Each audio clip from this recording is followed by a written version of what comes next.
Bonjour ou bonsoir et bienvenue sur ce nouvel épisode de la Pause Podcast. Nous allons parler aujourd'hui de l'histoire d'un inventeur, très grand inventeur, Nikola Tesla. Alors, je stipule par avance, Nikola Tesla n'est pas l'inventeur de la voiture électrique, les fameuses Tesla. L'entreprise Tesla se nomme ainsi uniquement, et c'est déjà bien, pour honorer ce personnage de marque. Petite info aussi, il s'agit de ma deuxième prise de cet enregistrement de podcast. La première, j'ai voulu la faire en binaural et c'était totalement inaudible. Donc on va la faire en mode micro normal. Et moi je repars pour 30 minutes d'enregistrement. Qui était Nikola Tesla ? Cet inventeur souvent peu connu et dont beaucoup des inventions sont attribuées à Thomas Edison. Nous retrouvons certaines de ces innovations majeures dans notre quotidien, notamment le moteur électrique. Son seul but était que ces trouvailles servent au bien de l'humanité, en souhaitant que chaque population du monde ait un accès libre et gratuit aux différentes énergies comme l'électricité. C'est parce qu'il ne cherchait pas la gloire personnelle, ni la richesse, mais le bien-être de chaque personne, que beaucoup ont tenté de le faire oublier. Citation de B.A. Behrend, président de l'American Institute of Electrical Engineers, à propos de Tesla. Si nous devions saisir et éliminer de notre monde industriel les résultats des travaux de Monsieur Tesla, les roues de l'industrie s'arrêteraient, les trains seraient immobilisés, nos villes seraient jetées dans la pénombre et nos usines seraient mortes. Son nom marque une époque dans l'avancement de la science électrique. De ce travail jaillit une révolution. En 3 phrases, qui était Nikola Tesla ? Nikola Tesla était un ingénieur électricien et mécanicien, ainsi qu'un physicien serbe. Il est né le 10 juillet 1856 et mort le 7 janvier 1943. Il fut l'inventeur le plus prolifique jamais connu, avec 900 brevets déposés, sans compter les nombreux travaux qu'il n'a jamais brevetés et ceux qu'on lui a usurpés. Sa jeunesse laissait-elle supposer un tel avenir ? Nikola est né d'une mère analphabète, mais inventive et intelligente. Son père, quant à lui, était un prêtre orthodoxe. Dès son plus jeune âge, Nikola se montre capable d'effectuer de tête des calculs mathématiques très complexes, nécessitant normalement des tables de calcul. De plus, il est aussi très doué pour l'apprentissage des langues, et sa mémoire visuelle est sensationnelle. En effet, il a la capacité de se représenter une machine de manière si précise qu'il peut en reproduire le fonctionnement. En 1875, il entre à l'école polytechnique de Graz en Autriche. Il rêvait déjà de créer une machine volante. Lorsqu'il étudia la dynamo de Gramme, fonctionnant parfois comme générateur et d'autres fois comme moteur selon le sens du courant, Il imagina alors les avantages que l'on pourrait tirer du courant alternatif. Il étudie aussi la philosophie. L'étudiant impressionne tous ses professeurs à cause de ses capacités intellectuelles qui dépassent celles de tous ses camarades, mais aussi de ses enseignants.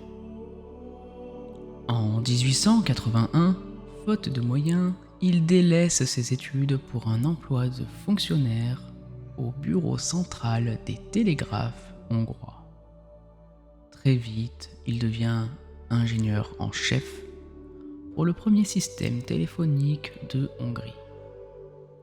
Grâce à cela, il comprend le principe du champ électromagnétique rotatif et crée un premier plan de moteur à induction, prémisse d'un saut vers le courant alternatif.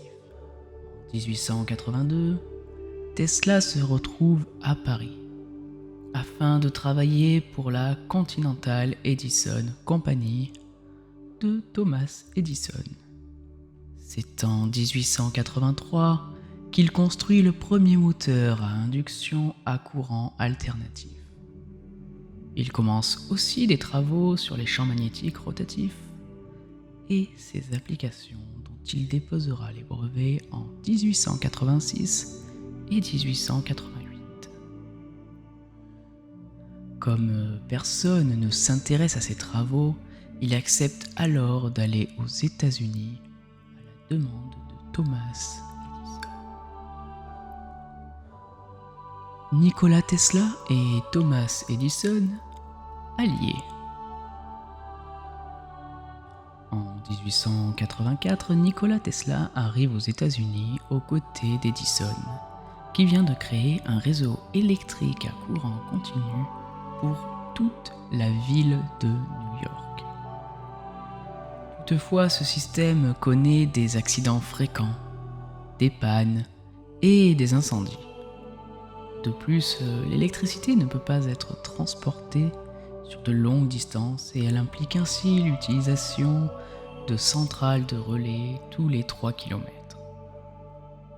À tout cela s'ajoute un autre problème majeur. La tension ne peut pas être modifiée. Ainsi, le courant doit être produit directement à la même tension que nécessitent les appareils. Cela oblige donc différents circuits de distribution spécifiques en fonction de la tension voulue. Afin de résoudre ce problème, Tesla propose d'utiliser le courant alternatif, qui serait une solution adéquate. Mais Thomas Edison s'oppose en fervent défenseur du courant continu. Après de vifs débats, Tesla peut enfin travailler sur le courant alternatif. Et Edison lui promet même $50 000 s'il réussit. Tesla y parvient. Mais Edison ne lui offre pas la somme promise. C'est pourquoi il démissionne en 1885. Nikola Tesla et Thomas Edison, rivaux. En 1886, il crée sa propre entreprise, la Tesla Electric Light and Manufacturing. Mais très vite, il doit démissionner, car il est en désaccord avec les investisseurs financiers qui lui demandent de développer un modèle de lampe à arc sans utiliser le courant alternatif. Ayant mis toutes ses économies dans cette entreprise, Tesla se retrouve alors à la rue, tandis que ses associés, eux, profitent des bénéfices de ses travaux et brevets. En 1888, George Westinghouse achète les brevets de Tesla pour $1 million et embauche le jeune homme. Il s'occupe de développer un système de production de courant alternatif en concurrence avec le courant continu de Thomas Edison. C'est ainsi qu'en 1893, l'entreprise Westinghouse a la possibilité d'installer toute l'infrastructure électrique des États-Unis mettant ainsi en avant le courant alternatif que louait Tesla. Entre-temps, il invente en 1890 la bobine Tesla. C'est un transformateur de courant alternatif à haute fréquence qui permet d'augmenter fortement la tension. Aujourd'hui, cette bobine se retrouve dans les systèmes électriques qui nécessitent une forte tension, tels que les téléviseurs, les ordinateurs et les appareils Hi-Fi. Thomas Edison fait tout pour prouver que le courant alternatif n'est pas une bonne solution, en montrant qu'il peut être dangereux. Il tue ainsi de nombreux animaux par électrocution. Tesla se défend vivement. En effet, il invente une ampoule avec un meilleur rendement lumineux que celle de type Edison, que l'on peut utiliser actuellement. Toutefois, elle a besoin d'une alimentation de courant à haute fréquence. Il démontre alors que le courant haute fréquence est inoffensif. Pour cela, il s'utilise lui-même comme conducteur de courant. En effet, à haute fréquence, le courant ne traverse pas, mais se déplace sur la surface de notre corps. Le système de courant alternatif que présente Tesla en 1893 est avantageux, tant énergiquement qu'économiquement. La reconnaissance mondiale de Tesla. En 1896, Tesla met au point un système hydroélectrique qui permet de convertir l'énergie des chutes du Niagara en électricité, alimentant ainsi les industries de la ville de Buffalo. Les générateurs furent fabriqués par la compagnie Westinghouse, en suivant scrupuleusement les brevets de Tesla. Mais l'entreprise se trouve alors au bord de la faillite, à cause de nombreux procès au sujet des brevets de Tesla qu'elle utilise, mais aussi à cause d'investissements onéreux pour équiper les foyers et les industries d'électricité. De plus, Westinghouse s'aperçoit que le contrat signé avec Nikola Tesla mentionne une redevance de 2,5 $ pour l'ingénieur, et ce, pour chaque cheval vapeur vendu. En information, un cheval vapeur équivaut à environ 0,7 kW. Ainsi, Westinghouse lui doit près de 12 millions de dollars. Les dirigeants parviennent alors à convaincre Tesla et lui rachètent ses droits et brevets pour 216 000 $. Car Nikola pensait que l'entreprise Westinghouse ne coulerait pas et que le courant alternatif pourrait profiter à tous. C'est ce qui le décida en 1897 à ne pas réclamer les redevances que promettait le contrat. Cependant, cela permit seulement à l'entreprise de ne pas sombrer. Cette même année, il dépose les brevets du premier système radio. Mais Marconi prétendra à tort en avoir déposé un plus tôt. C'est pourquoi ce dernier reçut le prix Nobel de physique, pensant qu'il était l'inventeur de la radio. En 1943, peu après la mort de Tesla, le Congrès américain annulera le brevet de Marconi sur la radio. Malgré cela, beaucoup aujourd'hui croient encore que la radio est née grâce à Marconi et non à Tesla, ce qui est absolument faux.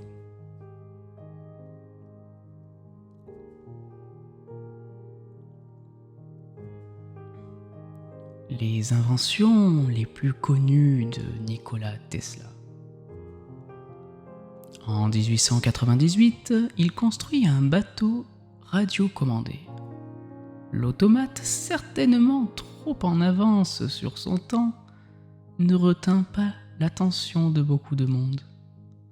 Peu voyaient l'intérêt d'une telle machine, tandis que d'autres pensaient à une supercherie.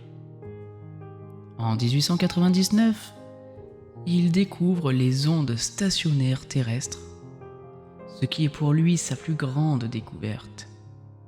Il veut ainsi prouver que l'on peut transporter de l'énergie par le sol et les hautes couches atmosphériques.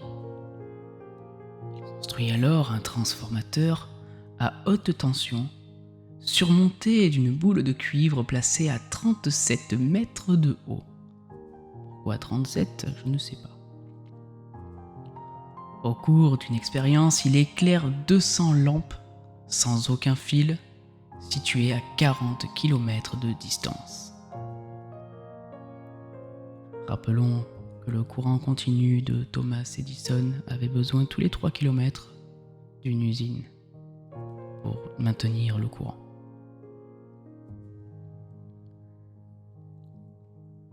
En 1900, il entreprend la construction d'une tour de 57 mètres de haut.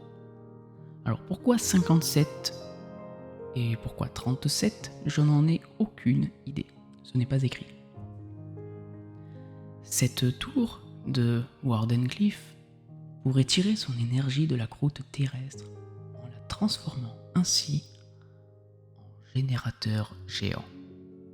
Il pense que tout le monde, à n'importe quel endroit de la Terre, peut et doit avoir accès à l'électricité, et ce, gratuitement. Je n'imagine pas la tronche qu'il tirerait en voyant le prix du mégawatt en ce moment. Cependant, à court de moyens et de financement, il arrêtera son projet en 1903 avant que la tour ne soit détruite en 1917. Petit à petit, Nikola Tesla sombre dans l'oubli. Ses inventions prometteuses et ayant pour but d'être disponibles à tous de manière presque gratuite sont en concurrence avec les grosses entreprises qui sont intéressées par l'argent. Peu de gens veulent ainsi financer ses travaux.